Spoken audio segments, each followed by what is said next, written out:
Ya, puji Tuhan, Ibu. Terima kasih Haleluya. atas kesediaan Ibu untuk mau membagi berkat, mau Amin. memberi kesaksian daripada apa yang Ibu alami selama ini.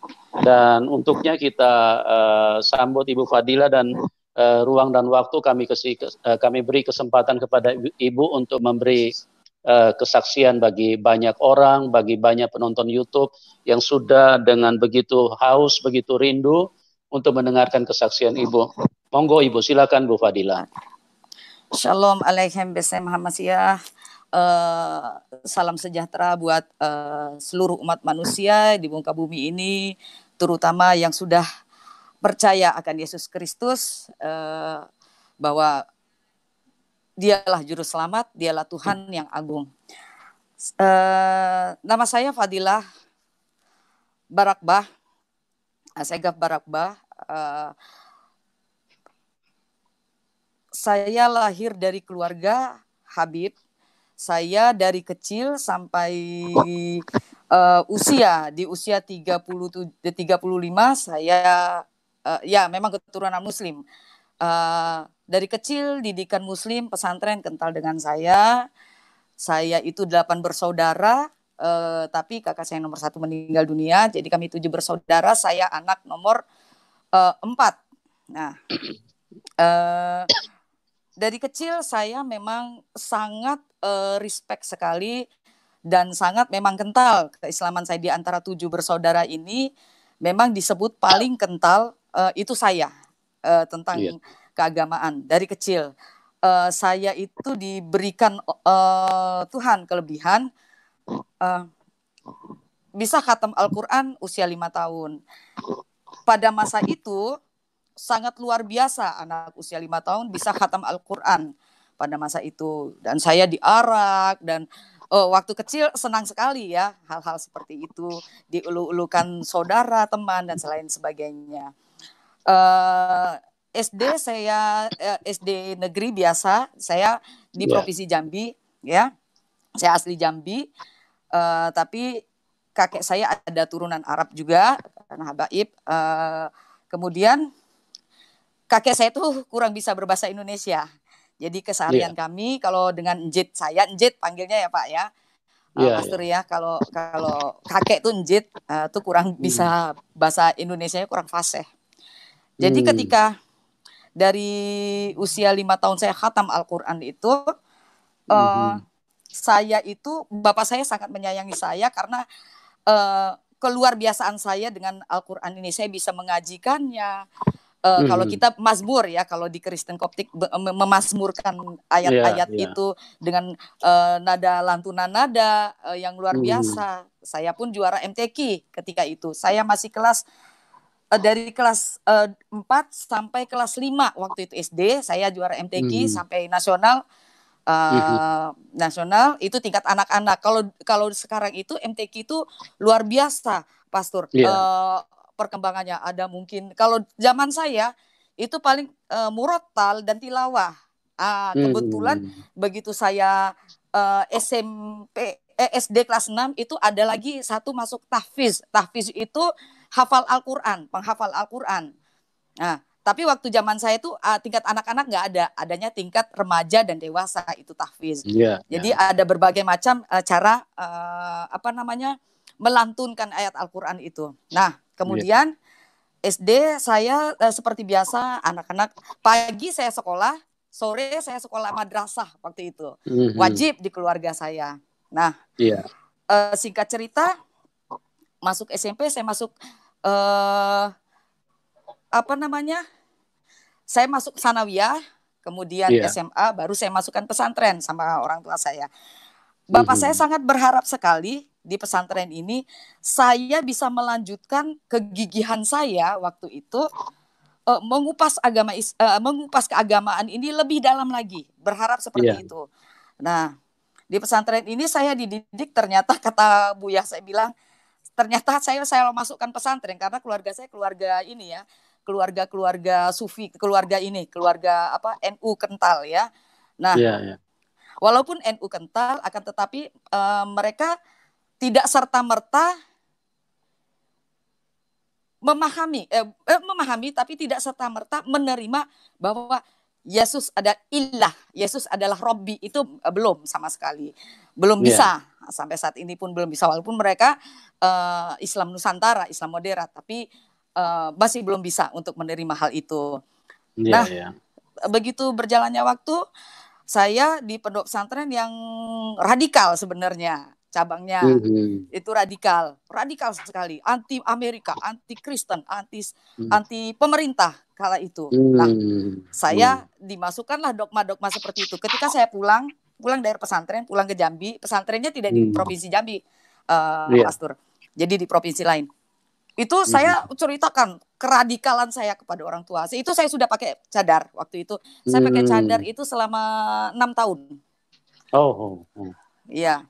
Terus Bapak saya kaget. Kalau zaman dulu mungkin Pak Yusuf pernah lihat ya, membedakan kalau zaman dulu tuh orang pakai cadar itu aneh ya zaman dulu. Dan orang yang pakai hijab aja tuh cuman beberapa orang saja. Kalau begitu zaman sekarang pakai purha begitu udah wah luar biasa. Itu perbedaan zaman dulu dan sekarang. Saya nggak tahu bisa berbalik 180 derajat. Bapak saya kaget.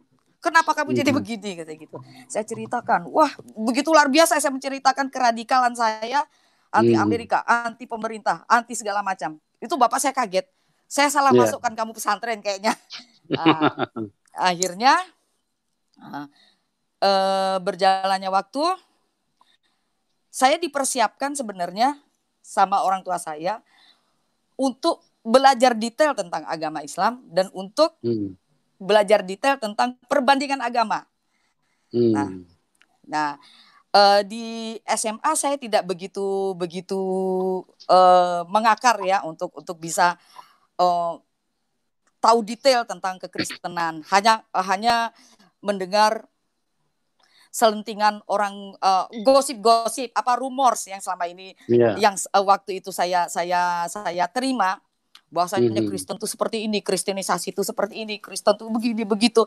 Itu dogma yang saya terima. Jadi istilah cerita-cerita yang saya terima, dan itulah yang menanamkan mungkin sampai saat ini pun begitu, menanamkan umat Islam zaman sekarang pun begitu, bahwasanya orang Kristen tuh licik. Bahwasanya orang Kristen jahat. Jadi kita udah ditanamkan dari cerita, dari propaganda yang ada. Dari zaman dulu sudah begitu, Pastor. Zaman sekarang lebih luar biasa lagi saya lihat ya. Tapi puji Tuhan, Kristen itu semakin diinjak, semakin mengakar dan bertumbuh, saya lihat. Amin. Haleluya. Dan itu saya rasakan ketika saya mendengar teman saya pelayanan di Jambi itu bilang, sudah, kalau zaman saya dulu orang gereja itu susah sekali bertumbuh di Jambi. Sekarang luar biasa, di mana-mana ada. Itu menunjukkan bahwasanya Kristen bertumbuh luar biasa, saya lihat ya. Itu di provinsi Jambi saja. Nah, berjalannya waktu, saya kuliah. Waktu itu saya ambil 2 fakultas. Kalau dulu boleh, kalau sekarang saya nggak tahu, kayaknya nggak boleh deh. Di IAIN, salah satu IAIN ternama dan cukup ini amat sangat digemari, jadi favorit lah waktu itu di Sumatera, salah satu IAIN di Sumatera. Saya dapat 2 fakultas waktu itu. Satu fakultas Usuluddin, perbandingan agama, kemudian fakultas Adab Sastra Arab waktu itu. Nah, disinilah bermulanya Tuhan, saya mengenal Tuhan. Awalnya di situ di tahun 95 itu. Karena kami belajar kristologi. Pastor ya. Zaman saya itu 18 SKS, tapi saya cuma dapat berapa SKS karena berapa semester saya lari. Saya memutuskan untuk tidak lagi ini. Nah, di situ saya baru menemukan dibilang kejanggalan mungkin terlalu vulgar ya, cuman mungkin iman saya mengimani ketika itu ada sesuatu yang tersembunyi menurut saya. Yang tersembunyi, yang ya sebelumnya saya tidak tahu. Dulu saya membaca Al-Qur'an ala kadarnya. Saya ngerti artinya. Jadi sekali lewat gitu loh, Pastor. Jadi misalnya saya ayat ini misalnya apa ya, Bismillahirrahmanirrahim, Alhamdulillahirabbil alamin, gitu-gitu cuman sekali. Oh, tahu artinya Bismillahirrahmanirrahim dengan menyebut nama Allah yang Maha Pengasih Penyayang. Cuman sekali lewat. Alhamdulillah, segala puji bagi Allah Tuhan semesta alam. Cuman sekali lewat. Saya tahu al-alamin artinya alam. Misalnya beberapa kata-kata di dalam Al-Qur'an saya mengerti. Cuman sekali lewat. Tidak saya pahami betul-betul isinya. Kemudian memang salah satu ayat yang benar-benar membuat saya itu luar biasa.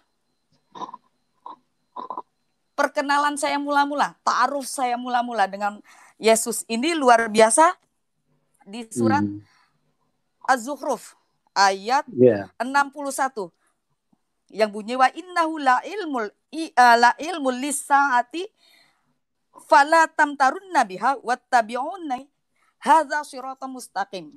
Di situ dikatakan dan sesungguhnya Isa itu benar-benar tahu hari kiamat, memberikan pengetahuan tentang hari kiamat. Karena itu janganlah kamu ragu tentang hari kiamat itu dan ikutilah jalan yang lurus. Nah, saya bingung. Sedangkan saya diajarkan dari kecil, bahkan Rasulullah Muhammad SAW saja tidak tahu hari kiamat seperti apa. Tidak mengerti hari kiamat bentuknya apa. Itu Muhammad itu tidak tahu. Nah, tetapi di Al-Quran dikatakan pengetahuan yang saya dapatkan dari kecil bahwasanya tidak satu pun yang mengetahui hari kiamat kecuali Allah Subhanahu wa taala. Nah, berarti di ayat ini Isa tahu hari kiamat, Pak. Sedangkan jadi begini. Sedangkan Islam mengakui bahwasanya yang mengerti hari kiamat itu cuman Allah. Bahkan Muhammad tidak mengerti. Sedangkan di ayat ini dikatakan yang mengerti pengetahuan itu Isa. Berarti Isa sama dong sejajar dengan Allah. Kalau menurut pengertian saya, ketika itu, loh, kok jadi begini? Begitu. Saya ubek-ubek lagi. Itu ayat-ayat yang membuat saya ta'aruf sama Yesus. Kemudian saya begitu belajar lagi, saya bertanya ke sini, bertanya ke situ, jawabannya ya seperti yang saya dapatkan, ngambang gitu. Jadi oh itu asbabun nuzulnya begini, oh itu ada pembenaran yang lain gitu. Tapi di ayat-ayat yang lain ketika Isa bilang sejahteralah kamu ketika kamu sejahteralah engkau, kata Isa, kata Al-Quran. Dan kesejahteraan semoga dilimpahkan kepadaku. Surat Maryam, ini surat favorit saya sebenarnya. Wassalamu alaiya yauma wulitu. Wulitu itu hari lahirku, kata Isa. Wa yauma amutu. Amutu itu mata, yamutu, amutu. Amutu ketika aku mati. Wa yauma ub'atsu hayyan, dan ketika aku pada hari aku dibangkitkan hidup kembali. Berarti ini kontradiksi dengan ayat yang mengatakan Isa itu tidak dibunuh, tidak disalibkan. Saya bingung di situ. Di situ di ayat ini luar biasa dia bilang sejahteralah kesejahteraan dilimpahkan kepada aku ketika aku lahir, aku mati dan aku dibangkitkan. Berarti Al-Qur'an mengimani Isa itu pernah mati. Nah, itu saya bingung lagi. Lama, Pastor, saya belajar tentang kekristenan ini lama sekali. Akhirnya di tahun 97 saya memutuskan keluar dari kampus itu. Itu di semester 2, 3, 4 mau naik semester 5 itu. Saya masuk kan 95. Nah, di semester 5 97 saya memutuskan untuk keluar karena saya nggak kuat. Nggak kuatnya kebenaran yang saya dapati ini kayak apa sih sebenarnya gitu. Nah, singkat cerita saya buka cadar. Habis itu Bapak Buya saya bingung. Kamu kenapa? Katanya gitu. Saya tanya sama Buya. Hal-hal yang saya sampaikan tadi, saya tanya, ini kebenarannya sebenarnya seperti apa? Buya saya kan NU kental. Dan kakek saya adalah pendiri NU pertama di Jambi. Jadi cukup punya nama keluarga kami sebenarnya di Provinsi Jambi. Saya tanya hal-hal ini. Terus saya tanya lagi. Saya buka Alkitab. Waktu itu ayat favorit saya tuh Yohanes 1 ayat 1. Pak, firman itu pada mulanya adalah firman, dan firman itu bersama-sama dengan Allah, dan firman itu adalah Allah. Nah, saya kan lebih suka pakai bahasa Arabnya, jadi kadang suka saya kajiin. Fil badi ikanal kalimatu wal kalimatu kana indallah. Nah, wal kanal kalimatullah. Nah, berarti sama juga ada di ayat Al-Quran bahwasanya ketika aku hembuskan dengan kalimatullah. Lah, saya bingung juga. Ini berarti kedudukannya sama, gitu loh. Akhirnya saya dialog dengan Buya. Buya bilang, Buya juga akhirnya dialog panas, sempat panas, begini, bukan, begini. Nah, akhirnya ketika mentok di situ, wallahu a'lam bishawab, al-iman fi qalbiki wa fikriki. Dia bilang, saya ingat sekali, iman itu di hati dan pikiranmu. Nah, jadi iman ketika kita beriman hanya spiritnya saja. Saya ingat kata-kata saya punya teman yang dari pesantren kemudian jadi murtad juga. Tim kami ini, tim saya penginjilan juga. Itu Ustadz, beliau ini, kami manggil Ustadz. Iman itu ketika kita bicara tentang spiritnya saja, ente jadi dukun. Tapi ketika kita bicara pengetahuan saja, ente jadi ateis. Jadi semua harus selaras. Betul. Makanya saya ingat ke pesan terakhir Buya saya itu, al-iman fi qalbiki wa fikriki. Di situ saya lihat ternyata benar. Tapi di situ saya belum saya pegang Engkau Tuhan Yesus dan saya percaya Engkau. Belum. Nah, akhirnya saya nggak tahu mau ngapain. Akhirnya saya bilang, saya lepaskan ke saidahan saya, Syarifah waktu itu, karena saya dinubuatkan untuk meneruskan pesantren keluarga kami. Karena saya bilang saya nggak sanggup, saya nggak bisa, karena iman saya ini kayaknya ada sesuatu yang tersembunyi, saya bilang. Wah, keluarga luar biasa ngamuk dan marah. Saya pilih lari. Waktu itu pas pergi, saya bukan lari tapi pergi. Pas 10 hari bapak saya meninggal.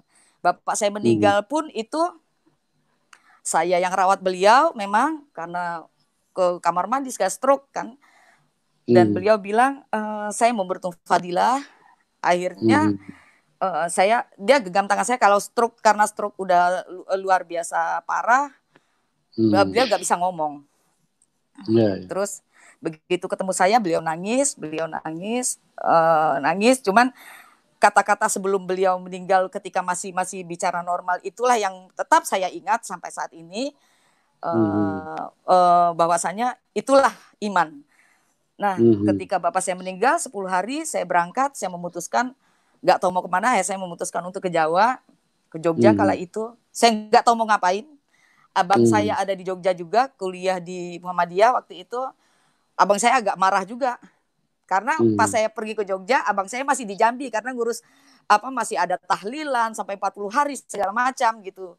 Ketika itu bapak saya meninggal. Nah, dalam kala itu pastor ya, saya nggak tahu ini mungkin sudah jalan Tuhan. Saya percaya itu. Saya percaya sekali ini jalannya Tuhan. Saya nggak tahu mau ngapain. Yang jelas saya bilang, Allah tolong saya. Saya tidak tahu mau ngapain. Saya ini perempuan. Di sini walaupun ada saudara, tapi itu tidak membantu banyak untuk saya. Dan Buya saya barusan meninggal. Saya bilang. Akhirnya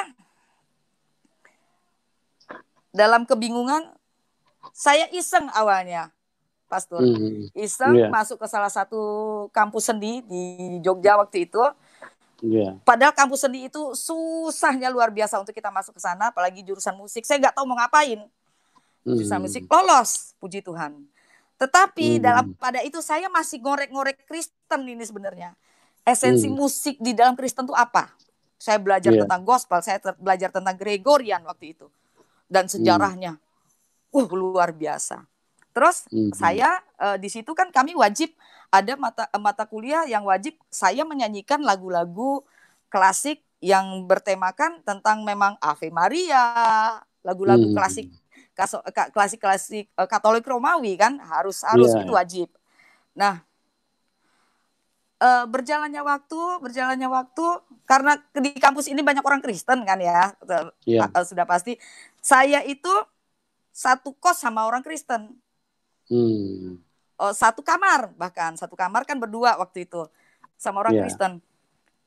Kristen taat sekali ini Pak, taat sekali. Kami kan sama-sama taat. Saya masih sholat, masih ini, tetapi hati saya nih nggak tahu mau kemana karena saya nggak tahu. Kalau saya tidak menyembahmu Allah, berarti saya ateis dong. Saya tidak percaya Tuhan. Saya bingung waktu itu. Sedangkan saya belum percaya Yesus itu Tuhan karena masih terus belajar. Akhirnya kesini lihat dia kadang-kadang berdoa terus dia bernyanyi. Enak juga denger nyanyiannya. Begitu. Terus tiap malam saya ngaji, dia nyanyi. Gantian ya. Jadi kalau misalnya malam pertama nih, Senin ini saya ngaji duluan, abis itu kamu baca doa ya. Dan nanti hari Selasa gantian seperti itu. Nah, akhirnya saya mendengarkan puji-pujiannya itu luar biasa. Saya bilang saya bisa merinding, saya bisa apa. Berjalannya waktu bla bla bla bla bla, saya kan ngajar musik. Satu murid saya tuh minta diajari lagu saya masih ingat sekali lagu Ku mau cinta Yesus selamanya. Tahu ya Pak Pastor ya? Ku mau cinta Yesus. Itu lagu bikin saya itu bisa merinding dan bikin saya tuh gemetar. Saya apakah ini Tuhan tunjukkan saya, istilahnya saya kenal di samping saya ta'aruf pertamanya dengan ayat Al-Quran itu, atau ini ta'aruf kedua Tuhan kepada saya kepada Tuhan, saya nggak tahu, tapi lewat aja. Bagus lagu ini. Saya merasa ya Aba Bapak, dekat sekali ya kita dengan Tuhan kita, seperti Bapak dan anaknya, luar biasa loh mereka. Itu saya putar-putar terus, saya nyanyikan sampai di rumah pun saya nyanyikan, di kos saya nyanyikan. Ya teman kos saya bingung, lah kamu kenapa nyanyikan lagu ini? Saya bilang enggak, itu ada murid yang belajar, nggak apa kamu pakai kerudung begitu ngajar. Ya nggak apa-apa lah. Itu perjumpaan kedua istilahnya. Mungkin Tuhan sudah sentil saya, sudah mau mulai mendekat. Kalau bahasa kita manusia sudah mulai mau mendekat. Nah, itu buat saya udah selesai begitu saja. Tetapi saya terus belajar, saya putar-putar. Waktu itu kan belum secanggih sekarang, ada YouTube, ada Instagram, ada Facebook, dulu itu belum ada. Kesininya saya cuman mendapatkan buku. Waktu itu kita kan lebih rajin membaca buku ya, Pastor ya. Buku Yusuf Roni, buku Bambang Nursena. Lebih gila lagi, saya bilang, wah ini nih kayaknya yang benar nih. Ini nih tapi masih hati kecil masih menolak. Berjalannya waktu, singkat waktu, bla bla bla bla, akhirnya saya pindah ke Solo karena pekerjaan di Solo. Udah punya anak waktu itu. Akhirnya pengenalan kedua Tuhan Yesus adalah ketika saya mendapati anak saya autis, anak saya pertama. Itu luar biasa. Tuhan benar-benar ada. Itu baru saya merasakan Tuhan benar-benar ada di saat itu. Anak saya ini prematur, 6 bulan lahir. Dokter bilang, ibu maaf kalau secara medis, dokternya Nasrani ini, Kristen. Anak ini cuma 3 bulan. Karena waktu itu 9 ons. Bukan 9 ons loh, Pastor. Tidak tapi sampai kilo ya. Nah itu.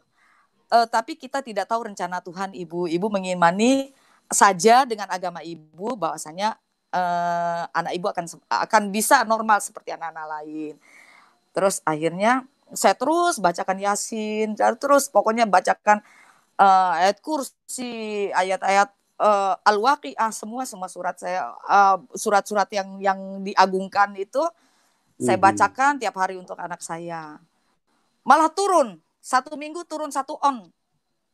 Wah, itu luar biasa. Saya 1 bulan kan masih di inkubator di rumah sakit, saya udah pulang. Tapi ini anak saya cuma setor ASI aja. Saya di kala itu saya sudah nggak tahu apa-apa lagi. Terus pihak rumah sakit bilang, Bu, ini anak turun 1 on, gimana Bu? Ya, saya udah doakan, sudah panggil ustadz segala macam. Kebetulan saya kenal sampai sekarang ini pendeta luar biasa. Dia lewat, waktu itu saya nangis, ya Allah. Terus, pendeta, Ibu kenapa? Saya bilang, Bapak, Pak, saya nggak tahu. Saya bilang, ini anak saya ceritakan semua. Saya nggak tahu aja kenapa Tuhan suruh saya cerita sama orang yang nggak dikenal. Ibu maaf ya, saya bisa bantu doa, tapi doa secara agama saya. Ibu jangan tersinggung ya, kan waktu itu saya masih pakai jilbab. Tapi semoga dengan perantaraan ini, perantaraan doa saya ini, mudah-mudahan anak ibu dipulihkan. Udah. Itu perjumpaan ketiga saya sama Tuhan Yesus. Haleluya.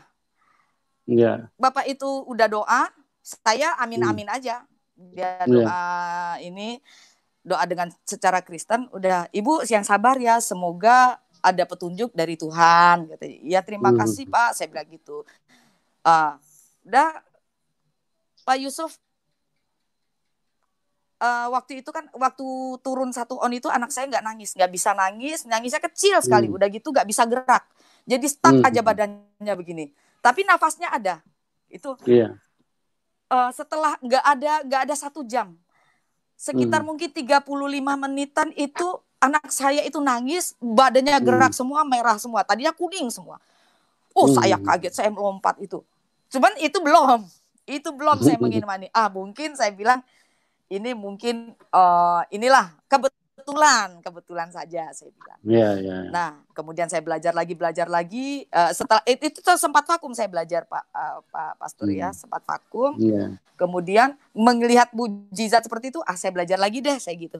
Saya belajar, haleluya. Selama dari 2003 sampai dari 95, 2009 baru Yesus, aku ingin pegang tanganmu, aku ingin menjadi muridmu, aku ingin menjadi anakmu. Dan itu nggak gampang, nggak segampang orang jadi 2 kalimat syahadat jadi Muslim. Jadi Kristen itu susah. Tidak seperti bayangan saya dulu atau bayangan teman-teman Muslim sekarang yang mengira jadi murtadin itu bisa langsung kaya. Tidak. Kita ditempa, kita jadi sakit dulu, kita ditempa untuk biar Tuhan pengen tahu kamu setia padaku atau tidak. Gak gampang. Ketika saya jadi Kristen itu, saya harus katekisasi 6 bulan, Pak Yusuf. Setelah katekisasi, bukan langsung saya bisa dibaptis, tidak. Itu majelis gereja datang, waktu itu kan saya masih ikut GKJ ya, waktu itu majelis gereja datang, terus Panatua juga datang, itu nanyakan saya lagi, Ibu harus 3 hari ini doa puasa dulu, minta petunjuk Tuhan, benar gak Ibu mau dibaptis atau tidak, karena gak gampang jadi Kristen, bahaya Bu kalau Ibu sembarangan. Bayangin, saya pikir seperti mu'alaf, saya pernah mengislamkan 6 orang Kristen, saksi 3 orang, ucapkan 2 kalimat syahadat, selesai. Gak bisa di Kristen seperti itu, Pak Yusuf. Kamu harus benar-benar tahu dulu esensinya Tuhan Yesus murni. Kamu benar-benar melekat dulu sama Tuhan. Kamu benar-benar hatimu dan pikiranmu tuh hanya untuk Tuhan. Baru kamu bisa baptis. Saya pikir susah banget jadi orang Kristen. Harusnya sukacita dong, ada 1 diselamatkan. Ini enggak. Jadi saya bingung juga waktu. Loh, saya bilang sama teman saya pikir jadi Kristen tuh orang Kristen bersukacita, bersorak-sorai segala macam. Ini menyambut 1 orang istilahnya masuk Kristen. Seperti kalau jadi mu'alaf kan dielukan, sorak-sorai, bersukacita apa segala macam, terus dibawa up. Terus teman saya ketawa. Kamu pikir jadi orang Kristen enak? Gak enak. Dia bilang gitu. Kamu harus pikul salib. Ini pikul salibnya belum seberapa. Cuman bukan penolakan ini sebenarnya. Cuman peneguhan. Benar-benarkah kamu hatimu memang tertuju pada Tuhan Yesus? Oke, akhirnya di tanggal 29 di surat baptis saya ada itu 29 Desember 2009 itu saya dibaptis Percik di sebuah gereja Jawa di Solo waktu itu. Nah, ketika itulah dimulai peperangan. Maksudnya peperangan adalah dimulai saya harus memikul salib. Dan pikul salibnya nggak seberapa sebenarnya dibanding Tuhan Yesus kita. Nah, di situ saya melihat keluar biasaan Tuhan menopang hidup saya. Dari saya ketika itu saya belum berani blow up kalau saya jadi Kristen. Belum berani. Belum berani ke keluarga, ke suami. Belum berani saya itu 2009 itu. Tetapi ketika saya ada pelayanan apa segala macam, belum kesaksian tuh saya belum tahu apa itu kesaksian, apa itu seperti ini tuh saya belum tahu, saya belum pernah. Tetapi kenapa ada aja yang tahu kalau saya sudah jadi Kristen. Saya pernah dikejar ya rombongan mereka lah ya, maksudnya organisasi itu saya dikejar-kejar. Tidak ada satupun gereja yang mau menampung saya, Pak Pastor. Tak ada satupun, nggak ada. Yang menampung saya adalah teman saya Muslim. Dan itu membuat hati saya hancur sekali. Hancur sehancur-hancurnya. Saya bilang, Tuhan, iman saya di Kristen ini belum kuat, Tuhan. Saya bilang, kenapakah kau beri jalan seperti ini? Saya bilang, apakah aku harus kembali? Saya bilang, ini yang bantu saya Muslim loh Tuhan, saya bilang gitu. Kenapa sih jadi seperti ini? Itu membuat saya, itu anak saya waktu itu baru umur 5 tahun kok nggak salah saya. Ya, 5 tahun. Saya bilang, Tuhan tolong cari petunjuk. Semalaman saya 2-3 malam saya nggak bisa tidur. Saat itulah Tuhan seperti apa ya, mengingatkan saya, kalau menampar terlalu ini, mengingatkan saya kembali, jangan engkau berharap kepada manusia. Berharap cuma padaku. Tenang anakku, aku memberi perlindungan yang sempurna atas hidupmu. Kalau kau mempercayai aku, pegang teguh namaku. Saya kayak diingatkan gitu. Saya nangis sejadi-jadinya, saya mohon ampun di bawah kaki Tuhan. Saya bilang, Tuhan ampuni saya Tuhan. Ampuni saya, buat saya percaya luar biasa kepadamu Tuhan. Buat saya luar biasa percaya kepadamu. Akhirnya Tuhan, akhirnya saya pulang. Ternyata luar biasa tidak ada apa-apa. Cuman mereka memang teror saya, cari-cari saya gitu. Luar biasa tidak apa-apa. Suami saya waktu itu nggak tahu sama sekali. Akhirnya karena cinta mula-mula saya terhadap Tuhan Yesus ketika itu, saya ikut pelayanan. Berapa kali pelayanan di musik. Saya belum berani kesaksian karena masih takut waktu itu. Akhirnya saya ungkapkanlah, saya sudah masuk Kristen. Wah, keluarga di Jambi heboh. Wah, semua heboh. Aduh, luar biasa. Saya bilang, Tuhan, saya mohon perlindunganmu. Akhirnya saya diusir waktu itu. Terdamparlah saya di tangan. Saya baru memulai jatuh cinta kepada Tuhan lagi tuh luar biasa. Saya ikut pelayanan, saya ikut ini segala macam luar biasa, dan penyertaan Tuhan pun sangat sempurna atas hidup saya. Perbedaannya ketika saya dulu di agama yang dulu sama yang sekarang itu luar biasa. Satu adalah iman. Saya mengerti iman yang sebenarnya itu saat ini. Maksudnya di agama yang sekarang ini, iman itu kan percaya. Percaya itu tidak sekedar kita ritual kita beribadah. Kalau yang Kristen sekedar ke gereja, habis itu sudah, pulang ke rumah sudah, segala macam. Kalau di Islam mungkin sholat 5 waktu, ditambah duha, tahajud, dan sholat sunat-sunat lainnya. Tidak sekedar itu. Tapi iman adalah percaya dan kedekatan kita sama Tuhan. Itu yang saya rasakan luar biasa. Jadi ketika saya mengalami sesuatu yang luar biasa menyakitkan fisik, kayak disuruh rokok, diludahi, dimaki-maki, pokoknya kepedihan fisik tuh saya udah lewat, Pastor. Udah lewat itu. Udah saya lewati. Itu membuat saya itu biasa aja. Maksudnya biasa aja, nggak merasa saya sakit hati gitu loh, Pastor. Luar biasa. Tuhan itu, ya itulah cinta kasih mungkin ya. Tapi itu luar biasa buat saya. Kok saya merasa ketika saya dibully, ketika saya dihantam segala macam tuh, buat saya itu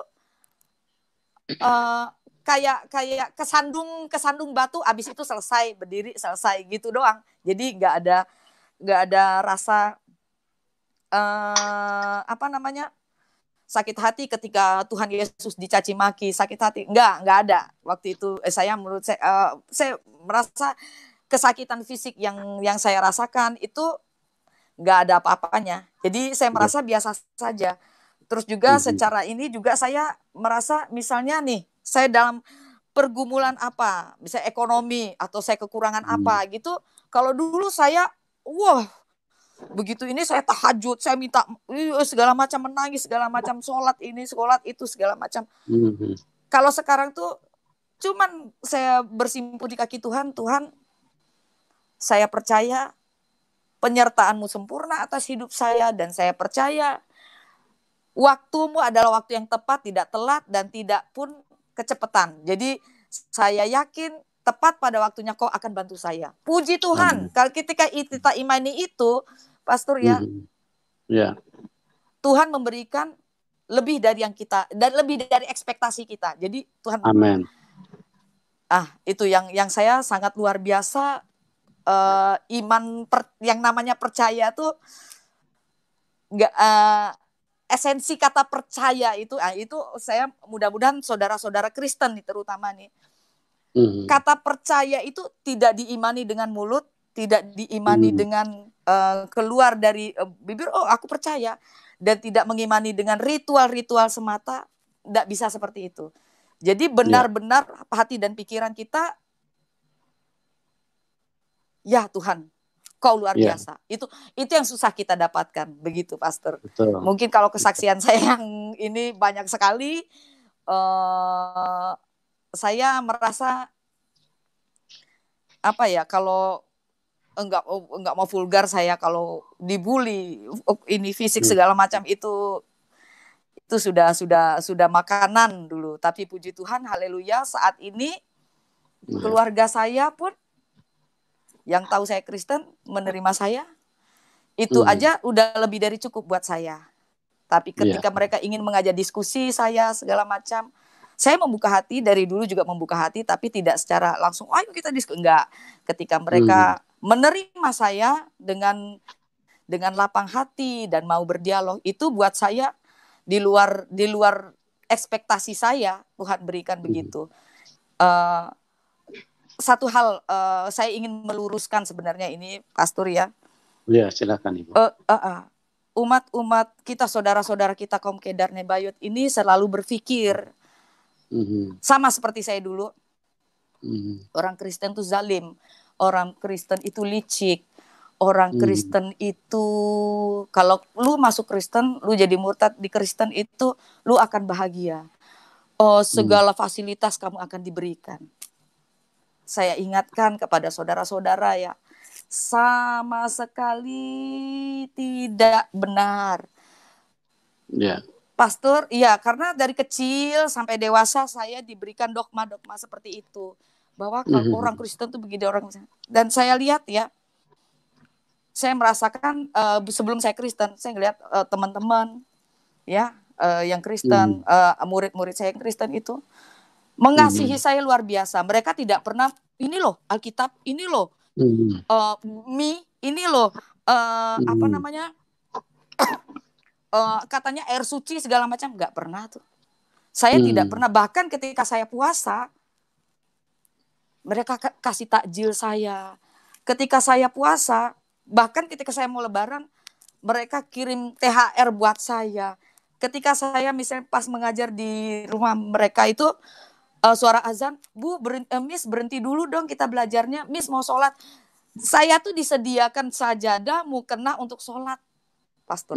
Luar biasa. Mereka tidak pernah mengkristenkan saya. Selama saya kenal dengan orang-orang Kristen, yang waktu saya sebelum jadi orang Kristen, tidak ada satupun orang Kristen yang mengkristenkan saya. Gak ada. Satu pun tidak ada. Atau mengajarkan saya tentang tidak ada sama sekali. Itu saya bilang, wah luar biasa. Jadi stoplah kita memberikan propaganda yang menyesatkan. Saya merasakan, jadi orang Kristen itu tidak gampang. Apakah setelah saya jadi Kristen terus hidup saya jadi kaya raya? Enggak. Kalau saya enggak kerja, saya enggak dapat uang. Apakah jadi Kristen saya terus jadi orang kaya, terus punya mobil, enggak. Sampai sekarang dari Kristen saya 2009 sampai saat ini saya masih tinggal di petakan. Tetapi Tuhan sertai saya. Kata Tuhan kan, berkat itu tidak cuma makan, minum, tempat tinggal.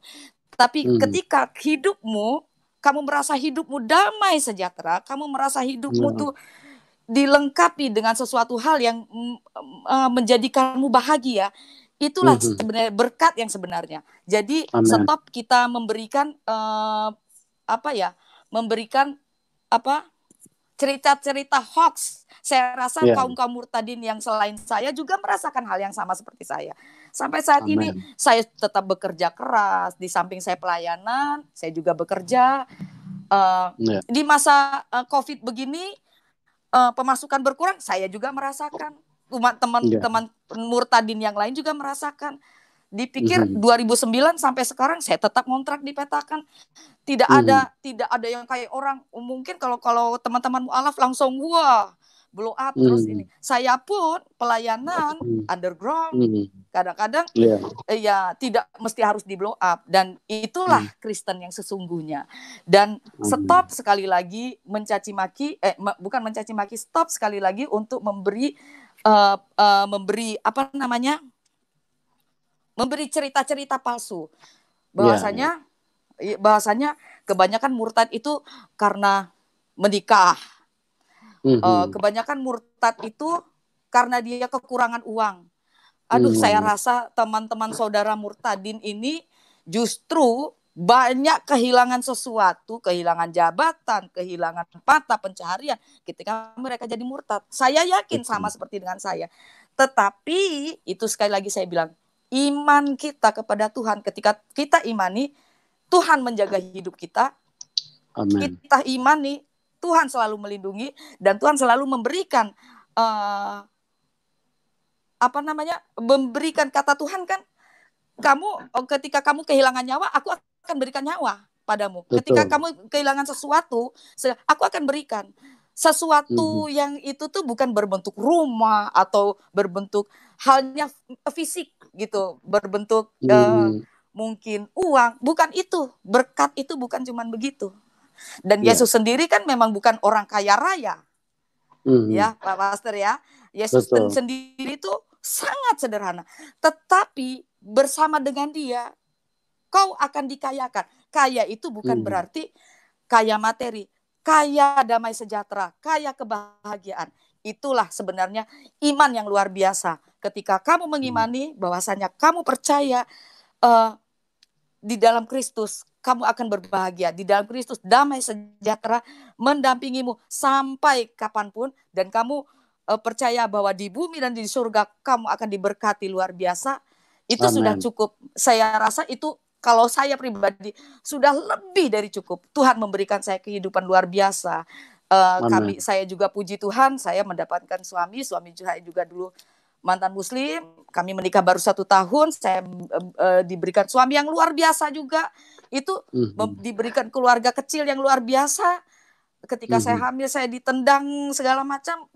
Penyertaan Tuhan sempurna dalam hidup saya itu tidak bisa saya ukur dengan rumah mewah, mobil, perhiasan. Tidak bisa diukur. Itulah sebenarnya esensi iman yang luar biasa. Yang saya bilang tadi, iman itu percaya pada Tuhan tidak cuma percaya akan berkatnya yang secara fisik, tapi percaya bahwa bahagia, damai sejahtera Tuhan beri, terus hidup kita selalu didampingi oleh Roh Kudus, selalu dicurahkan Roh Kudus, mencurahkan keselamatan atas hidup kita.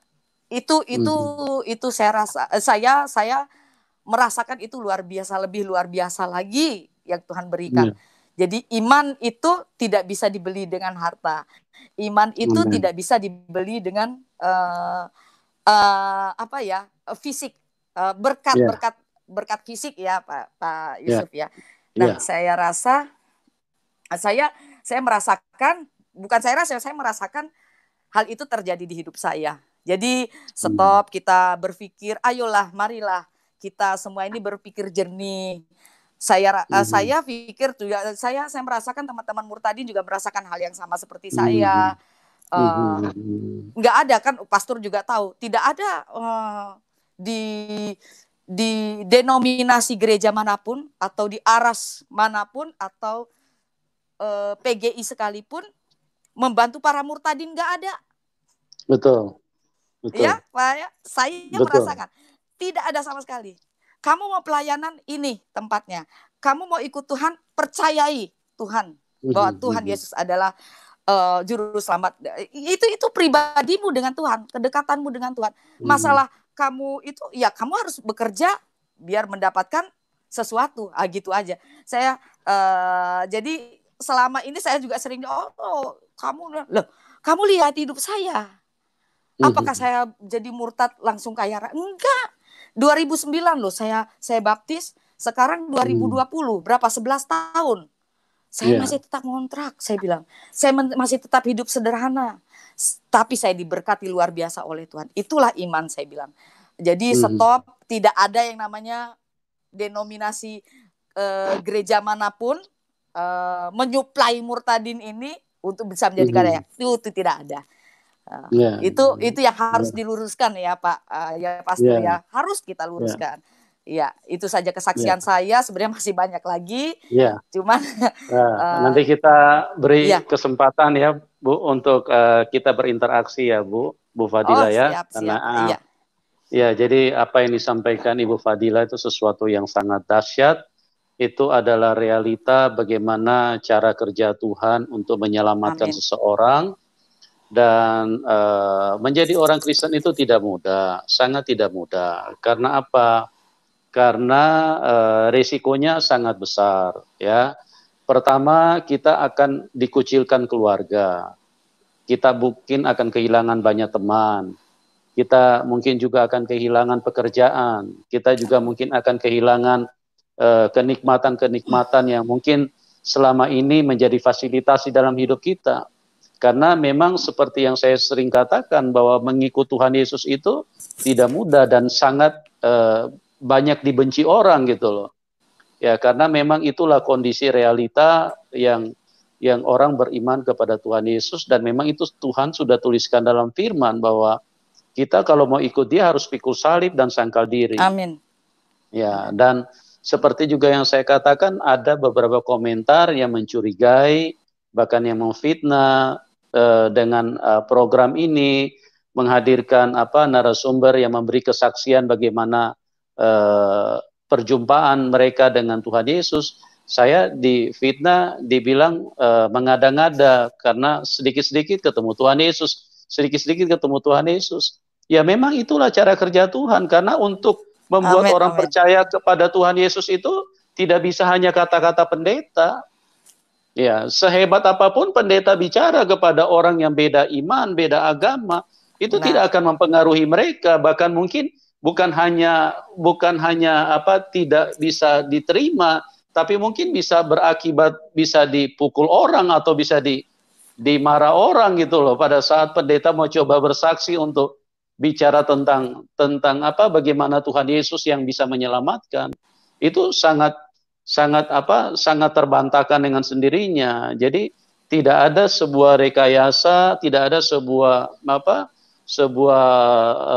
istilahnya cuman sekedar mengarang-arang sebuah cerita bahwa ini loh orang ketemu Tuhan Yesus. Enggak. Ini memang realita. Sama seperti Bu Fadila tadi bilang, kalau seandainya waktu pertama kali Tuhan Yesus menghampiri, itu kan tidak langsung diterima gitu loh. Yang Iya. kedua ada, itu pun juga belum bisa diterima. Yang ketiga, itu by proses, karena bagaimana untuk mengubah iman seseorang yang tadinya tidak percaya Tuhan Yesus untuk kemudian bisa berbalik dan mempercayai Tuhan Yesus, itu memang butuh proses ya, dan itu butuh buka hati, kerelaan, seperti kayak Ibu Fadila memang mau mencari kebenaran itu yang sesungguhnya. Maka dengan Amin. keterbukaan hati itulah yang membuat Tuhan Yesus bisa masuk. Tapi kalau kita menutup hati, kita artinya terus memblok kita punya kehidupan, seolah-olah kita sudah benar, kita sudah paling suci, kita sudah paling hebat, kita sudah paling bertuhan. Nah, ini Tuhan Yesus nggak bisa masuk. Artinya Tuhan tidak pernah diberikan ruang. Dan firman Tuhan berkata, aku datang hanya untuk kepada orang sakit. Artinya orang yang merasa perlu Tuhan, yang merasa perlu Amin. pertolongan Amin. gitu loh, gitu ya. Amin. Jadi teman-teman, ya, inilah kesaksian yang begitu luar biasa. Dan kalau diperhatikan dari cerita ini, semua kita kan paling tidak juga agak paham-paham psikolog. Jadi kita bisa mengerti kalau cerita itu dikarang-karang atau dibuat-buat, kita bisa lihat ya bagaimana karya Tuhan yang begitu dahsyat. Dan mungkin itu yang kami bisa sampaikan, dan Bu Fadila akan memberikan closing statement buat kita semua, dan apa yang disampaikan kami berdoa itu akan menjadi terang dan berkat bagi banyak orang. Silakan Bu Fadila. Terakhir saya terima kasih masukan-masukan dari yang masukan-masukan dari saudara-saudara kita ini yang di YouTube ini, yang channel YouTube. Saya juga semoga channel YouTube Pak Yusuf selalu diberkati dan banyak orang, jiwa-jiwa diselamatkan, banyak iman-iman Kristen yang sudah Kristen menjadi teguh. Dan saya ingin menanggapi masukan yang tentang apa tadi sebelumnya tadi Pak, yang sebelum yang terakhir tadi masukannya saya mau tanggapin sedikit. Ya, masalah mungkin itu ya, apa undang-undang itu.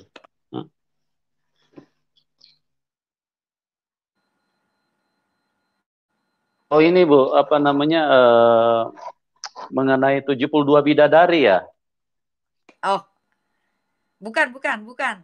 Yang Oh, sebelumnya yang apa sih yang katanya mengenai yang Oh, ini kalau misalnya ada pertanyaan yang dari Muslim, kalau bisa tidak usah ditanggapi seperlunya aja, Bu, karena takutnya ya pertanyaan itu bersifat jebakan gitu loh. ya makanya saya Ya, juga ada beberapa yang saya keep, yang saya bilang saya nggak mau, takutnya saya ada undang-undang penistaan agama. ya. Jadi kita fokus Jaga aja beberapa hal yang bagaimana, saya, ya kita fokus saja bagaimana iman Ibu yang bisa amin mempercayai Tuhan Yesus, itu aja. Dan kita lebih amin fokus untuk menjelaskan dari apa yang tertulis di dalam Alkitab kita ya, dari Injil kebenaran. Karena kalau kita bicara itu kan mereka tidak punya ruang untuk masuk untuk ini ya Bu, untuk ya istilahnya membuat nanti Ibu terjebak di dalam ini, di dalam penyampaian yang nanti dianggap lagi sebagai ya penistaan gitu loh. ya saya di sini hanya referensi saya saja kenapa saya apa namanya memegang percaya Yesus awalnya dari mana, yaitu dari ayat-ayat tertentu, kemudian saya mempelajari Alkitab meyakinkan saya lagi bahwasanya Yesuslah Tuhan. Karena kalau Amin. ditanya sekarang iman Ibu mana, ya ke Alkitab. Percaya Ibu di mana? Ya di Alkitab, Bible. Itu harus diimani.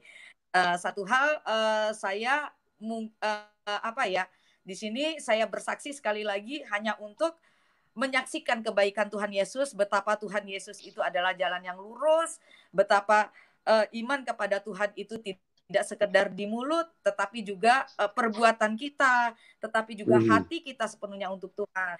Kemudian juga kesaksian saya ini sebenarnya untuk memberkati saudara-saudara kita, terutama yang Kristen, yang mungkin imannya suam-suam kuku, ya Pak Yusuf ya.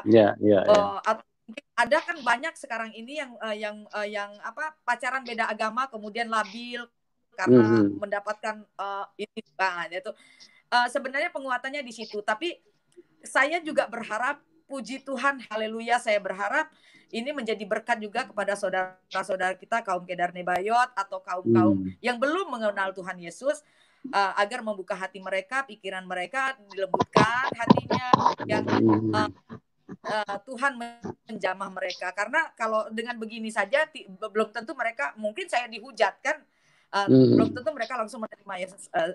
Saya berharap, besar harapan saya, Roh Kudus yang bekerja, itu saja. Amen. Jadi tolonglah, kesaksian saya ini, saya ingin mengatakan bahwa Tuhan Yesus luar biasa. Dialah jalan yang lurus, dialah Tuhan yang sebenar-benarnya. Nah, dari kesaksian saya ini, saya berharap semuanya diberkati, seluruh umat manusia yang percaya Tuhan, yang belum percaya Tuhan, semua diberkati. Karena kita kalau berdebat masalah agama tidak akan putus, Pak Yusuf. Karena yang ada adalah kita saling caci satu sama lain. Kita yang umat Kristen, mari tunduk bersama-sama, bertekuk lutut di hadapan Tuhan. Jangan caci dibalas dengan caci, jangan maki dibalas dengan maki. Cukuplah kita merasakan sakit sesaat saja. Setelah itu ampuni. Karena kalau kita tidak mengampuni, Tuhan Yesus tidak akan mengampuni kita. Makanya di sini saya ada beberapa pertanyaan. Kalau saya tidak mau, ya saya keep, karena berbahaya sekali buat saya, dan juga nantinya tidak jadi berkat tapi jadi kutuk. Jadi marilah kita umat Kristen ini sama-sama, terutama ya, pesan saya ini Pak Pastor ya, ini pesan saya untuk para pemuda Kristen.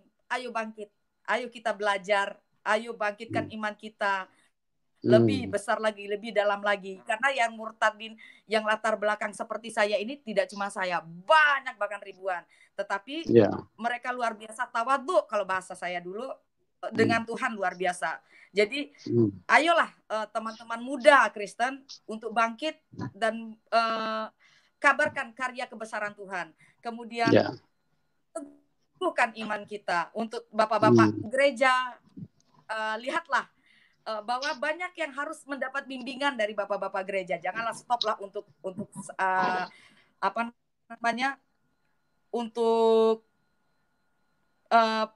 untuk membesarkan pribadi masing-masing, gereja masing-masing, akan tetapi membesarkan kerajaan Allah ini yang luar biasa. Seperti channel Pak Yusuf ini luar biasa. Saya merasakan sekali hadirat Tuhan itu luar biasa. Banyak bukan kita begitu banyak subscribernya atau banyak viewersnya, tetapi adalah bagaimana channel ini bisa memberkati orang banyak. Itu saja pesan saya. Tetap teguh teman-teman yang Kristen. Jangan sekalipun membalas kejahatan dengan kejahatan. Jangan sekalipun balas makian cacian dengan makian cacian pula. Tetapi kita tunduk kepada Tuhan, kita mohon ampun, minta petunjuk daripada Tuhan, biar Roh Kudus yang bekerja. Itu saja pesan dari saya. Terima kasih Pak Yusuf. Saya sangat diberkati, saya sendiri diberkati oleh channel ini. Banyak hal yang saya dapatkan, dan banyak hal juga yang saya akhirnya buka lagi tuh pikiran saya yang dulu, kayak Pak Ibnu tadi membuka pikiran saya. Saya agak lupa juga tuh yang mujasimah segala macam itu tuh, jadi membuka kembali pikiran saya. Itu luar biasa. Kemudian pertanyaan-pertanyaan teman-teman yang ini juga luar biasa. Jadi bereview lagi paling tidak untuk mengingatkan saya ketika saya menginjili, begitu, ketika saya pelayanan ke teman-teman yang ingin mengetahui siapa sih Tuhan Yesus itu, Pak. Saya sangat diberkati. Terima kasih banyak Pak Yusuf dan tim. Saya sangat luar biasa mendapatkan sesuatu yang sesuatu yang menurut saya ini jauh dari ekspektasi saya juga. Saya berterima kasih sekali. Para teman-teman tim juga saya terima kasih sekali Pak Yusuf. Tuhan memberkati dan channel Pak Yusuf juga diberkati, Tuhan Yesus. Ya, jadi begitu ya teman-teman ya, penonton YouTube. Jadi apa yang disampaikan oleh Ibu Fadila dan sesuatu yang luar biasa dari kesaksiannya, dan juga dari pesannya yang terakhir, ada satu yang sangat perlu kita garis bawahi.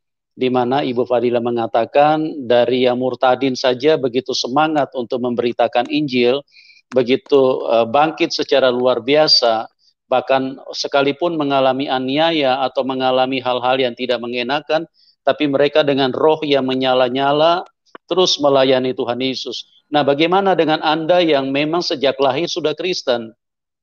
Bagaimana Anda yang sudah mengenal Tuhan Yesus yang sudah begitu lama? Apakah Anda akan ketinggalan di belakang? Seperti firman Tuhan, orang yang terdahulu menjadi terkemudian, atau orang yang terkemudian itu menjadi terdahulu. Nah, Anda silakan pilih posisimu mau yang di mana. Ya, mari bangkit, gunakan waktu ini tidak banyak. Gunakan kesempatan itu dengan baik. Karena Tuhan akan mencari, bukan karena engkau banyak uang, bukan karena wajahmu tampan atau cantik, tapi Tuhan mencari engkau yang mengasihi Tuhan dan yang mau memberitakan firman, yang mau menyampaikan kabar sukacita, supaya banyak orang lain ditolong, banyak orang lain diselamatkan. Ingat, darah Tuhan tertumpah, Amin. tubuh Tuhan dihancurkan untuk apa? Supaya banyak orang diselamatkan, banyak jiwa bisa mengenal firman, bisa mengenal kebenaran, dan mereka bisa dibawa pulang ke surga. Itulah target Tuhan. Dan proyek ini sangat mahal karena nyawa Tuhan yang diserahkan. Ingat baik-baik umat Tuhan, jangan sia-siakan kesempatanmu. Ya, kita hadir di dalam program channel Yusuf Manubulu ini untuk apa? Untuk mendorong dan membangkitkan siapapun Anda sebagai orang-orang Kristen, ya, untuk bangkit bersama-sama melayani Tuhan dengan sungguh-sungguh.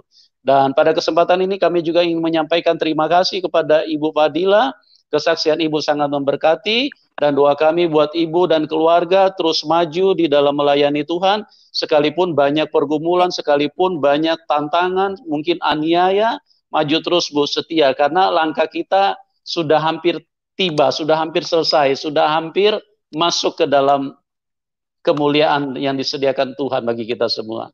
Jadi mungkin begitu yang kami bisa hadirkan untuk malam hari ini, kiranya menjadi berkat bagi banyak orang.